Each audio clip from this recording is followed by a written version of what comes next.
Hey, look, we're live. Welcome to another Thursday. Yeah. By the way, we get ready for this and we all sit here and smile And wait. and wait. And we Right. seem up close and personal today. Yeah, I think That's we have good. a little bit more FaceTime. That's good. focus. Yeah. Focus. I love how short our teasers are. Yeah.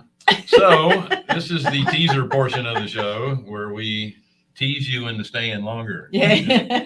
Is it working? We have a great topic today. We're talking about affordable housing and management companies. We are in an inflationary environment, and what do we need to do? We need to have assets that have passive income. That's right. Right after this.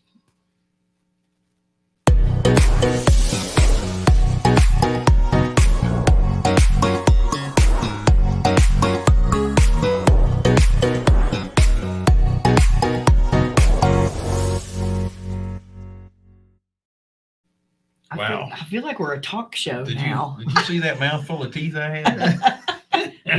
Are they stuck? Shut up. Gotta get my denture grip out. So, thank you, folks, for joining us on the Real Estate Investor Show. Hard money for real estate investors. We are Carolina Capital Management. We are lenders for investors in the Southeast. If you're interested in borrowing money, go to carolinahardmoney.com and click on the Apply Now tab. If you're a passive investor looking for passive returns, we have three rules. Yes. Safety, reasonable return, and simplicity. So if you're interested in those things, click on the Investor tab, and it would be the accredited Investor tab. Don't forget to like, share, subscribe, hit the bell, and sign up with Wednesdays with Wendy.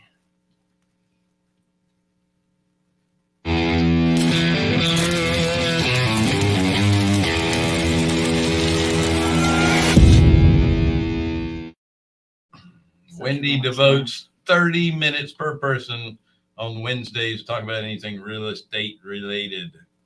And by the way, the link to her calendar is right over there to the right-hand side or underneath your screen, depending on the platform that you're viewing us from.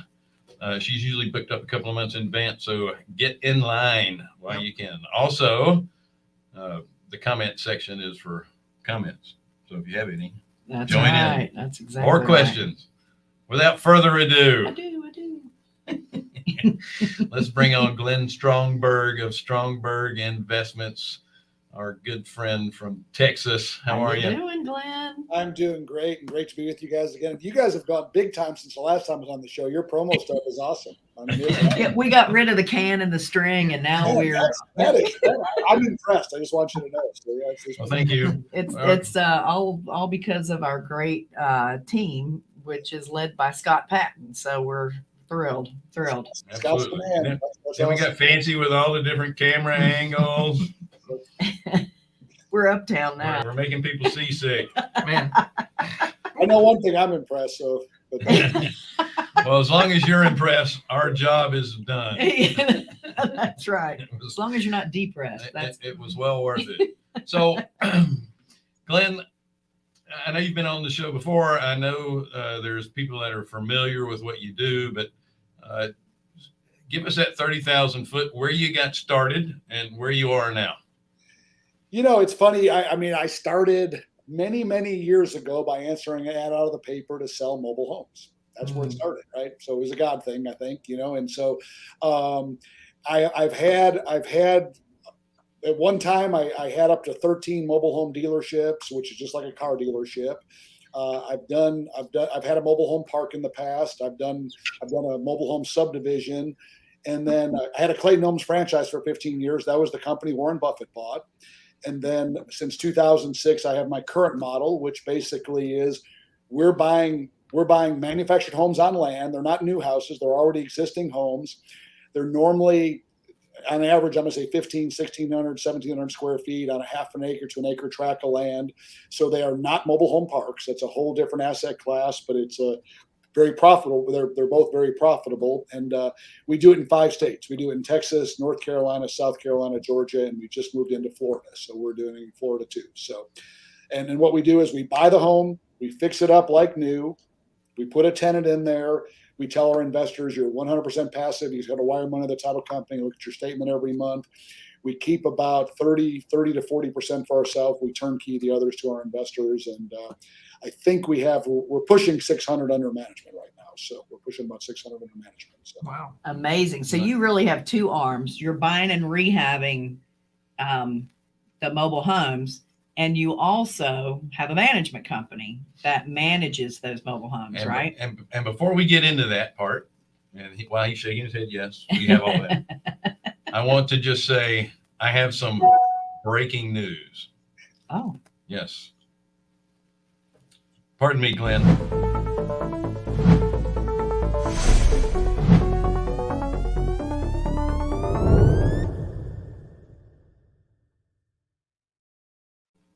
So the breaking news is rates are going up. So the breaking news was Inflation broken. is high.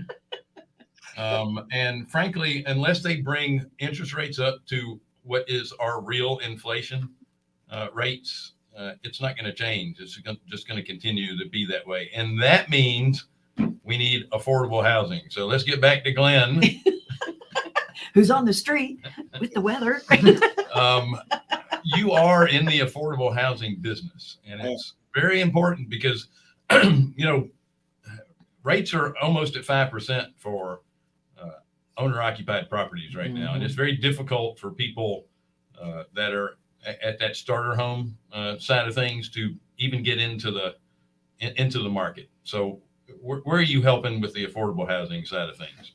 Well, obviously, yeah. And I want to say this, first of all, they will never get the interest rates where they need to go because they can't afford it in the national debt. It's impossible. Right. No, I agree. That's never going to happen.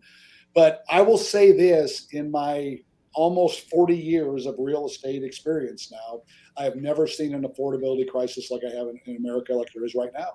It's for rent, for sale. It doesn't matter. It's everywhere in the country. The mastermind groups I'm in with you guys, it's incredible. So, we feel like we feel great about our space because we are the most affordable roof that you can, when I say roof, okay, there's apartment complexes and all the other stuff, right? But we can offer the square footage, we can offer the acreage, and we're normally a third to a half of the cost of a single family home. So yeah, we feel like we're in a great space. We're estimating that like when we put a house up for lease now, our demand has been 3x ever since COVID started. It's so easy to lease. Another factor too, I think that's happening is, they're saying that almost a third, since COVID happened, almost a third of the people are not going back to the office. There's almost a third, 30% are not going back to the office. So there's a lot more people that need more square footage to have an office in their house. And so, yeah, it's really been, the trends are working really, really good for us. Really, really good for us. Mm-hmm. Well, that said, if they're not going back in the office, it's okay to live further out from your MSAs, which means that's where you're going to find most of these mobile homes on land anyway, is out away from your major metropolitan areas. So it does work. Absolutely. And that's why, we can get the acreage. And the funny thing is too, and I'll use the Dallas-Fort Worth area as an example, right? Nobody wants their kids to be in the Dallas or Fort Worth school. I shouldn't say nobody, but most people don't. Right? Really, our stuff is in the suburbs and it's in the good school districts, right? Mm-hmm. So we have people that prefer to live out where we are, because, not just for the bigger house and the land, but for the school district too. So it works out really well for us. What I think is interesting too is that mobile homes are more affordable when you buy them. However, the rent that you get for a mobile home is similar, if not the same, to the rent that you would get for the same square footage on a stick built. It depends on the area. That's true in some areas. In some areas, it is going to be a little bit less, but it's proportionately, for the dollars that you invest, the rents are proportionally much, much higher, much, much higher. The returns are better and so forth. So that's why we love the space. And by the way, I went to, I saw your promo about real estate. We cut that out. Okay. We don't call it real estate no more. We call it the best kept secret in real estate investing. I really believe that. So. And that's the truth. It really is. All right, I'll let Teresa know. It's, to it's change Let those her flags. know, jump to real estate. It's that's we're upscale like you guys know. So yeah. well, the thing too is it's for owner occupied people in the mobile home market. They're having the ability to get financing a lot easier than they used to be. So that's always a plus for people that are doing that. But people that are moving into mobile homes, a lot of people would say, well, who would want to move into a mobile home when you can do a stick built? But many people that live in mobile homes, they grew up in them. They're used to them. That's what they want. They'd rather have that. Plus, that land is really important. Having the opportunity to expand and have the privacy of a lot of land around you. That makes a huge difference, doesn't it? Without question. And you look at it, like if you've got 2-3 kids, you want to be in a 0 lot line house with no place to play, or do you want to have an acre tract of land with a fenced backyard, right? So it's kind of a no brainer in a lot of respects. And like I say, we're in better school districts too. We really are, for the most part. It's better school districts, and so yeah, there's just a lot of factors that just it makes it, and that. Like I'll say this, like I did own a mobile home park, okay, and that is a different property management. That's a whole nother. I always affectionately say you're going to deal with all God's children in a mobile home park. But we get tremendous. I mean, like we're getting a lot of 6-figure incomes. We get great credit people. They prefer ours versus the smaller square footage, the no land in the Dallas Fort. Like I'm using Dallas Fort Worth as an example because that's where I live. But we're in 5 states, but it's pretty much uniform, in all the states that we're in. So, Yeah. And then correct me if I'm wrong too, because I want to make sure I have my years right. But about 2010 to 2011, build on a mobile home or manufacture on a mobile home. The rooms are huge. The kitchens are huge. Open floor plan. The bathrooms are really nice. So if you like blindfold someone and took them in that and a stick built, they probably couldn't tell the difference if they never saw the outside of it. That's exactly right. And that brings up a point. My dad, I tell the story all the time because it was really good for me to hear. I kind of knew it, but my dad was a mason contractor and he did some building in the Chicago area, right? And he came out to Texas one time. We went around driving, looked at 15 of our properties, and he was like, these are built better than most of the track houses in Chicago. And I was like, well, good to hear. But I thought, he was, and really, I think, and whenever you guys have heard me say this all the time, or when I speak, right, I show a picture of an old metal sided house, right? That it's a metal sided old 1960 or 1970 mobile home, tires on the roof, whatever. And I go, how many people think this is what a mobile home looks like? Yep. 80 to 90% of the hands go up. Then I'll show them our properties and what they look like, and they're like, "Whoa!" They had no clue that And like I say, we're buying homes that up to 2,500 square feet, right? A lot of them they're 2,000, 2,200 square feet, and half an acre tract of land, and yeah, so people just don't know. Therefore, it's the best kept secret real estate investing. That's what And what you said about the financing, Wendy. For a homeowner who's going to live in the house, they get the same FHA financing now that you do in a single family house. So yeah, right. the financing is there. It's not there for an investor. It's there for someone who's going to live in the house. Yeah. And all your houses, they're all affixed to the land, everything, there's no DMV title. It is all deed of trust or mortgage, Correct. And what the process is, when a manufactured home leaves the factory, it's got a title just like a car. Okay, that's what it is. When you put it on land, it's just a simple title company function that changes it from personal property to real property. We do that in every one. When we close on a property, we're getting a title commitment just like a single. It's the same classification as a single family house, right? So, and one other thing I'll say this too, because this is your listeners, this is good for them, because people ask me this all the time. Well, don't mobile homes depreciate? Fair question, right? I go, the answer is yes and no. If it's a personal property home, absolutely they depreciate. No ifs, ands, or buts. But if it's a real property home, they appreciate like crazy. I'll give you a case in point. Properties we bought in 2012 to 2014, we've done the research on this. The typical all-in price was $60,000. That's acquisition plus rehab. Today, those same properties are selling for $1.15 a square foot, 200. We just had one that sold for 250. So that's amazing. It's amazing. Well, and why? Why does that happen? Because the single-family homes, and I'm using this area as an example because I know it like the back of my hand. Used to be able to buy a brick house for $150,000, right?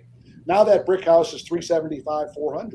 So it goes up and down with the market, and it's so there's tremendous appreciation in our stuff too. So yeah, you see with the difference on the investor side of thing, if you get a home that's distressed, so for whatever reason somebody has to move out, maybe they're behind on their payments, whatever. Once it gets to be distressed, that price goes down considerably because most people don't know what to do with them. Mm-hmm. And that gives a great opportunity for an investor to come in and buy it at a good price and then turn around and fix it up if it needs it and then rent it back out. And that's where you get your pretty high return on your capital, right? Correct. Yeah. And you're not competing with all the other. Well, absolutely.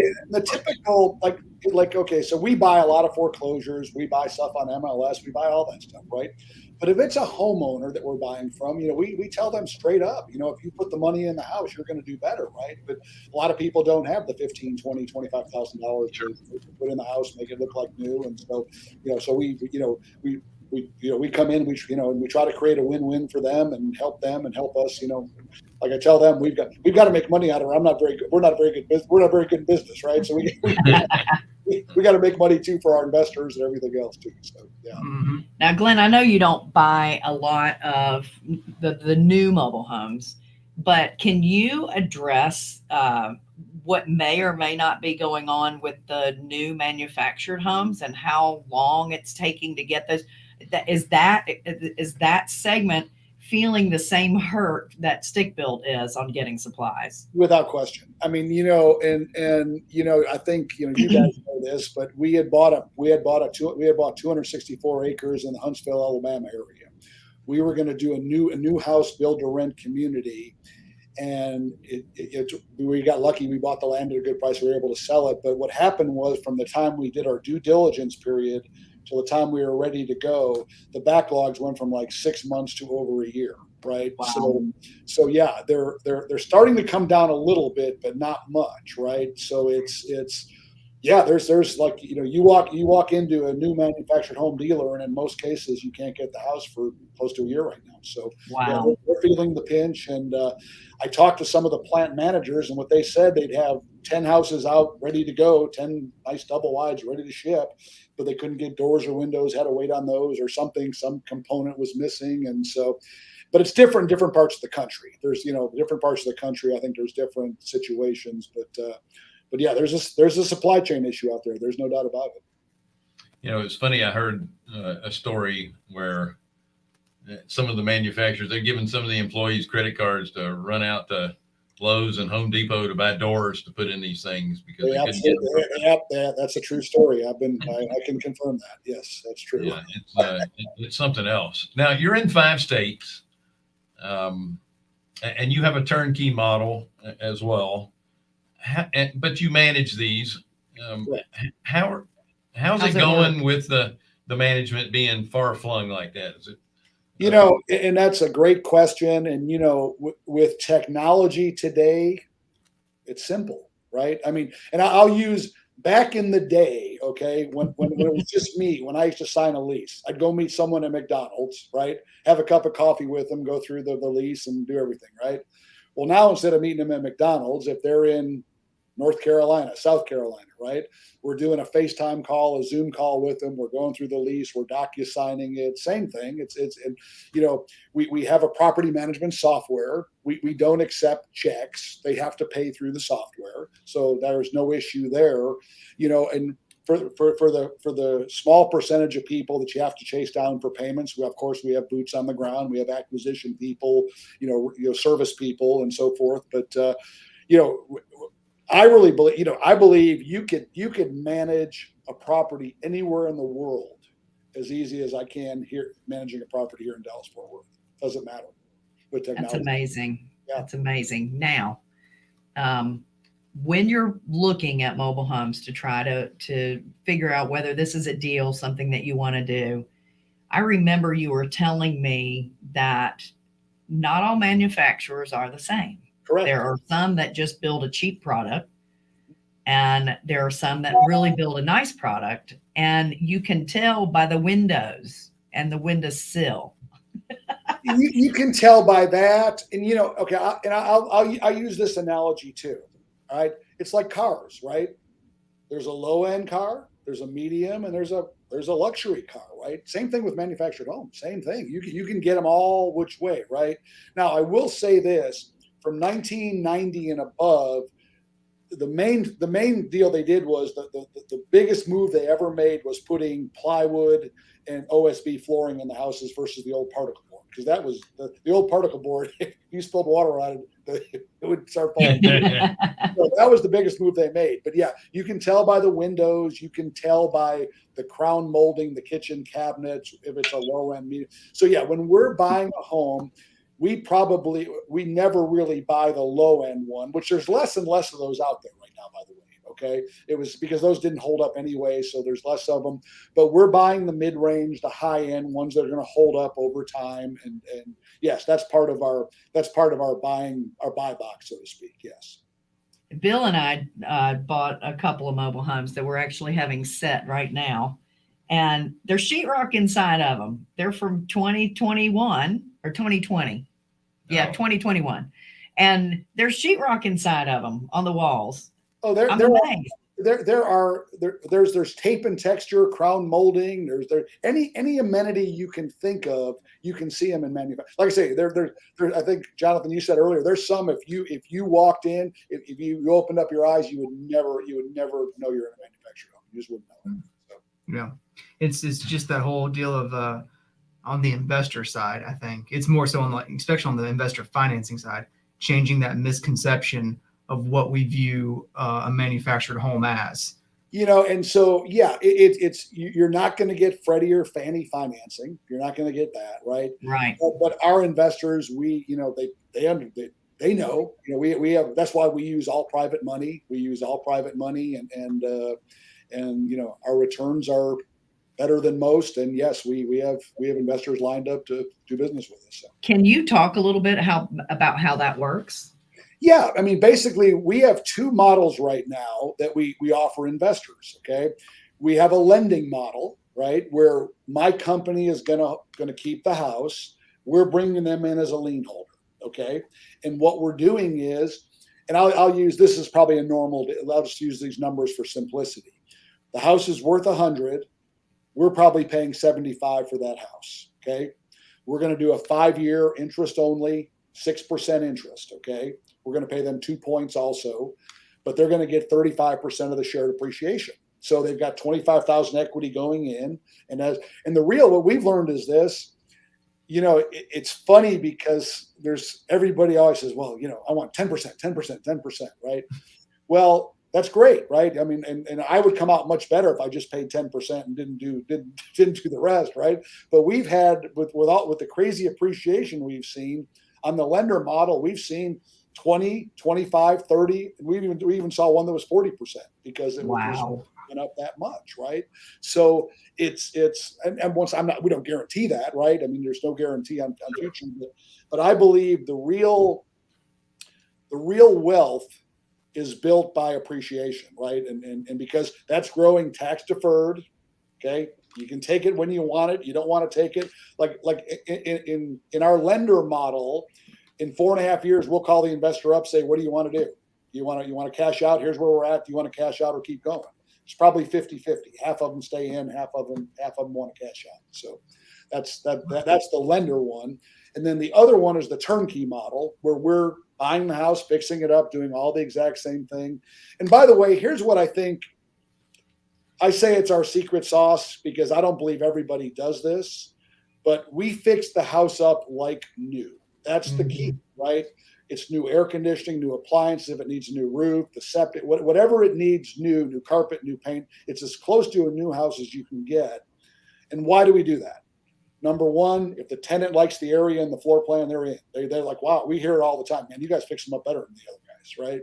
Mhm. But just as importantly, whether we're keeping the house or we're turnkeying it to an investor, it pushes deferred maintenance way down the road, right? The air Right. conditioner is going to be good for 15 years. You're not going to replace that, right? We make sure the roof has a 7-year or more lifespan on it. So you're pushing deferred maintenance down the road 7 years. So that's the key to it, right? So that's the key. But we're basically selling the home to the investor, and then we do everything for them. We tell our investors, to do business with us, you got to be able to do two things. You got to be able to wire the money to the title company, and you got to be able to look at your statement every month that your check hit, and that's all that we do the rest. So if you can do that, we'll do business with you. That's awesome. Nice. Now, with a mobile home, are you able to depreciate at a different rate than you would a stick built? We don't. Okay, we don't. That's a CPA question. Some CPAs say yes, the IRS won't challenge it, but we don't do that. And I don't. Gotcha. I'm not a CPA, so I'm not giving that advice.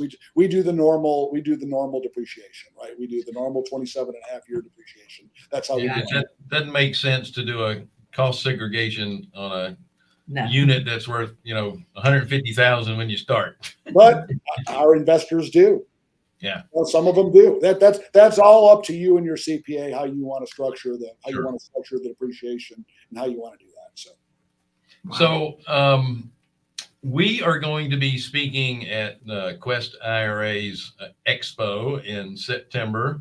It is from the 23rd through the 25th. You're going to be there as well. And before you get to that, I am going to make this wonderful announcement. Hey, folks, look at the screen right now because we have some great graphics that are coming up. Today.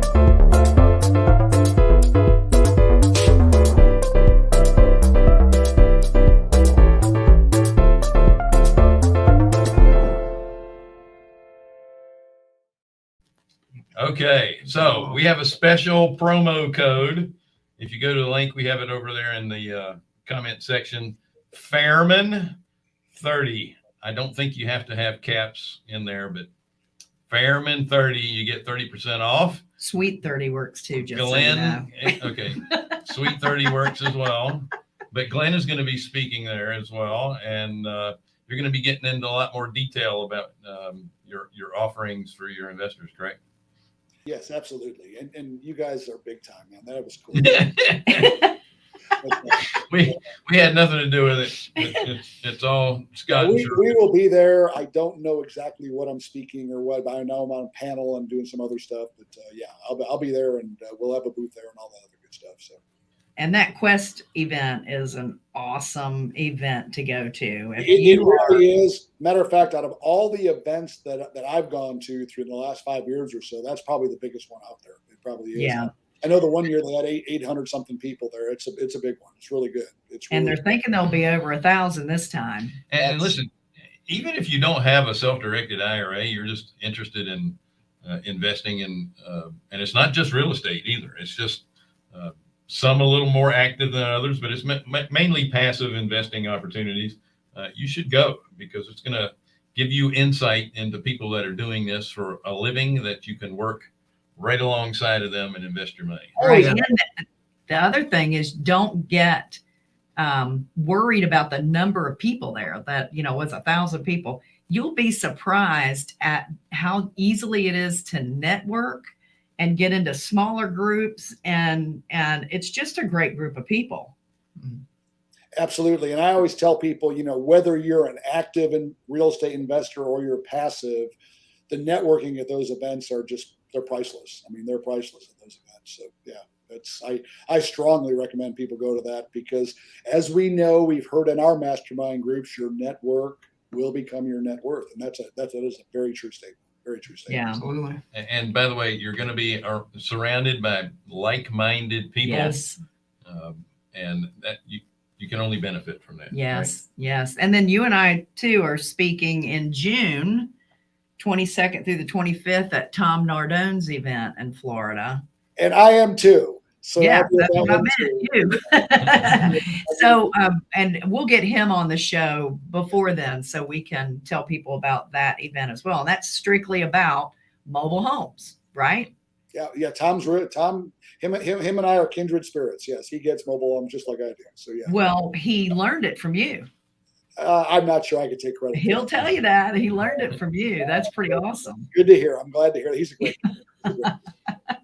Well, we kind of sprung that on Scott and Sharub. They had no idea that that was coming up. So next show, we'll have some graphics for that. Yeah. A way to link it up and get to go to that event as well. Yeah.